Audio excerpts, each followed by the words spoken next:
Oke, halo. Assalamualaikum teman-teman semuanya. Apa kabar hari ini? Oke, masih semangat untuk belajarnya? Kembali lagi bersama kami dari BGN, Bagedin Education. Oke, kali ini kita akan membahas latihan soal uji kompetensi bidan part kedua ya. Gimana, udah siap untuk membahas soalnya? Langsung aja.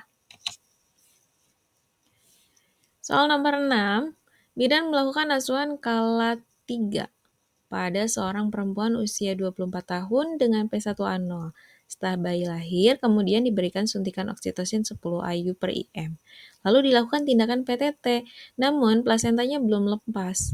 Selanjutnya 15 menit kemudian diberikan oksitosin kedua. Setelah 15 menit, plasenta masih belum lepas dan tampak adanya perdarahan per vagina. Diagnosa pada kasus tersebut adalah A. Atonia uteri, B. Inversio uteri, C. Retensio placenta, D. Robekan jalan lahir, dan E. Solusio placenta. Oke, kira-kira jawaban teman-teman apa nih? Pasti udah pada tahu kan jawabannya apa?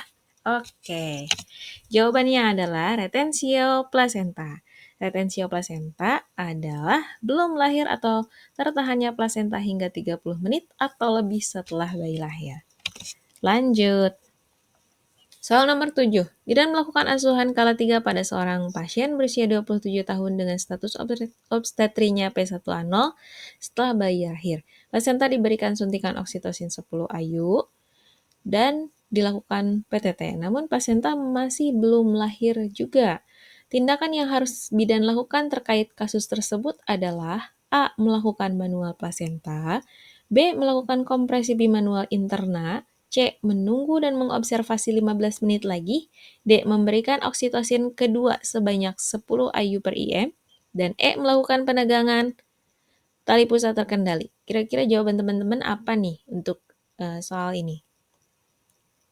Masih mudah kan ya? Oke, kita lanjut pembahasannya.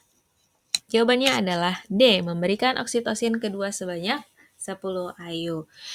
Oksitosin berfungsi merangsang timbulnya kontraksi rahim sehingga plasenta terdorong keluar. Jadi kalau misalkan kita punya waktu 30 menit nih, 15 menit pertama untuk oksitosin pertama 10 IU, masih belum lahir juga, kita kasih oksitosin kedua 10 IU lagi, gitu.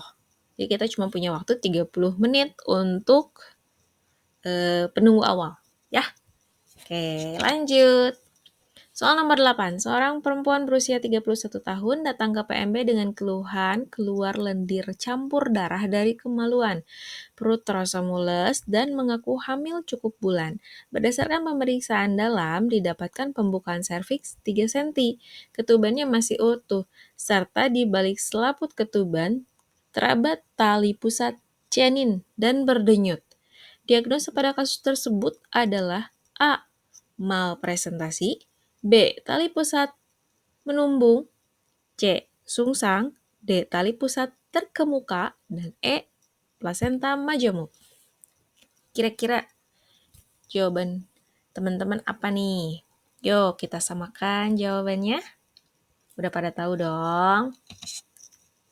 Ya, betul. Tali pusat terkemuka. Apa sih bedanya tali pusat terkemuka sama tali pusat menumbung? Nah, ini dia. Tali pusat terkemuka adalah saat tali pusat berada di bagian bawah terendah janin, tapi ketubannya masih utuh. Itu yang terkemuka. Kalau tali pusat menumbung apa? Tali pusat menumbung bila tali pusatnya keluar melalui ketuban sudah pecah. Ketika ketubannya sudah pecah gitu ya. Ketuban yang sudah pecah. Oke? Bedanya itu ya, kalau misalkan ketubannya belum pecah, berarti itu tali pusat terkemuka. Tapi kalau ketubannya sudah pecah, berarti itu tali pusat menumbung. Itu trik mudahnya sih ya untuk ngafalinnya. Tapi kan penjelasan lebih detailnya kalian sudah pernah belajar kan ya ketika kuliah. Ini kan cuma mereview aja, oke? Yang penting sudah ingat. Lanjut, seorang pasien perempuan datang ke PMB. Dating lagi. Datang ke PMB pukul 10. Pasien mengatakan Mules sejak jam 7 dan mengeluarkan cairan berwarna jernih. Hasil pemeriksaan dalam diketahui pembukaannya sudah 7. Kulit ketubannya negatif, presentasi kepala, teraba tali pusat di samping kepala. Dan DJJ-nya 156 kali per menit. Posisi yang tepat untuk pasien dengan kasus tersebut adalah, ini ketubannya sudah pecah, berarti dia apa? Tali pusat menumpung. Nah, kalau misalkan ada kasus kayak gini nih, ketubannya sudah pecah. Posisinya yang bisa dilakukan untuk membantu bayinya tetap dapat oksigen melalui tali pusatnya bagaimana nih? A. SIM, B. Fowler, C. Litotomi, D. Dorsal recumbent, dan E. Trendelenburg. Aduh, susah ya bahasanya. Jawabannya adalah E. Trendelenburg.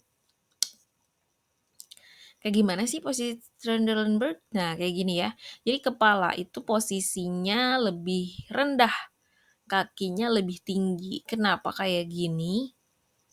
Karena biar si plasenta yang udah pecah itu, tali pusat yang udah keluar itu biar tidak terlalu tertekan oleh kepala bayi. Karena ketika mules itu kepala akan mendorong ke vagina, sedangkan kalau nggak ada tali pusat nggak apa-apa ya, karena kan untuk membantu pembukaan gitu kan, biar cepat membesar. Tapi kalau misalkan ketika ada plasenta terus ada mules, kepalanya mendorong ke bawah, plasentanya bisa terjepit, maka otomatis oksigen yang masuk ke bayi akan terhenti gitu, akan terjepit. Maka keselamatan bayi sangat bahaya gitu. Nah, sambil dilakukan posisi Trendelenburg ini, maka pasien harus segera dilakukan rujukan untuk dilakukan tindakan segera atau SITO gitu ya. Mudah-mudahan posisi bayinya masih dalam keadaan baik. Biasanya dengan posisi Trendelenburg akan dibantu juga dengan pemasangan balon kateter. Balon kateter ini menghambat kepala bayi turun nih ke bawah gitu. Nah, gitu ya. Kalau di lapangan seperti itu. Jadi nggak cuma posisi aja, jadi sambil mempersiapkan kalau di rumah sakit kan langsung ya dilakukan tindakan operasi situ. Posisi berbaring Fowler udah tahu kan ya, kayak setengah duduk, posisi berbaring dorsal recumbent untuk posisinya seperti itu, terus posisi berbaring litotomi, posisi SIM bisa dilihat di gambar ya, dan terakhir itu posisi Trendelenburg. Gitu. Oke? Cukup paham ya sampai sini? Cukup teringat kembali? Oke, lanjut. Soal ke-10. Aduh, si bapak ini kok hitam sekali ya? Apa ya? Dia sepertinya habis berjemur. Oke, lanjut. Seorang perempuan berusia 22 tahun hamil 9 bulan datang ke PKM mengeluh adanya cairan jernih yang keluar dari jalan lahir sejak 1 jam yang lalu. Akan tetapi ibu belum merasakan kontraksi. Pemeriksaan penunjang yang dapat dilakukan oleh bidan untuk menegakkan diagnosa pada pasien tersebut adalah A. Pemeriksaan protein urin, B. Pemeriksaan plano test, C. Pemeriksaan Bishop scores, D. Pemeriksaan nitrazine test, E. Pemeriksaan non-stress test. Apa nih teman-teman jawabannya? Tahu? Oke. Jawabannya adalah D. Pemeriksaan nitrazine test. Apa sih nitrazine test? Nitrazine test itu kertas lakmus gitu. Nama lainnya nitrazine test. tes untuk mendeteksi adanya selaput ketuban telah pecah. Tes ini dilakukan dengan meneteskan cairan vagina ke kertas nitrazin. Hasil tesnya, jika kertas nitrazin berubah biru, kemungkinan besar selaput ketubannya telah pecah atau betul itu air ketuban. Tapi jika kertas nitrazin berubah merah, kemungkinan cairan yang keluar bukan ketuban. Mungkin bisa air pipis gitu ya, atau cairan-cairan lainnya. Nah, kenapa sih harus dilakukan ini? Karena kan pembukaannya belum ada. Jadi yang bisa dilakukan satu-satunya adalah dengan nitrazin test.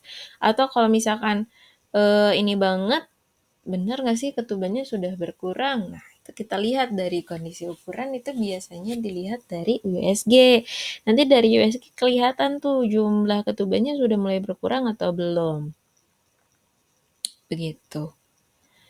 Gitu ya. Paham semuanya? Sudah mulai teringat kembali memori-memori kan kenangan-kenangan sebelumnya. Oke, nanti kita akan bahas lagi. Oke, ini sudah selesai untuk part kedua. Nanti kita akan lanjut ke part ketiga. Kita akan bahas-bahas lagi soal-soal yang semakin lama semakin complicated, tapi bertahap ya. Biar tidak terlalu menguras tenaga otak. Terima kasih ya teman-teman yang sudah menonton video ini. Mudah-mudahan bermanfaat. Kalau misalkan teman-teman yang mau latihan lagi, lanjut ke part 3. Jangan lupa ya. Oke, terima kasih semuanya. Jangan lupa like, comment, and subscribe. Bye-bye. See you next time.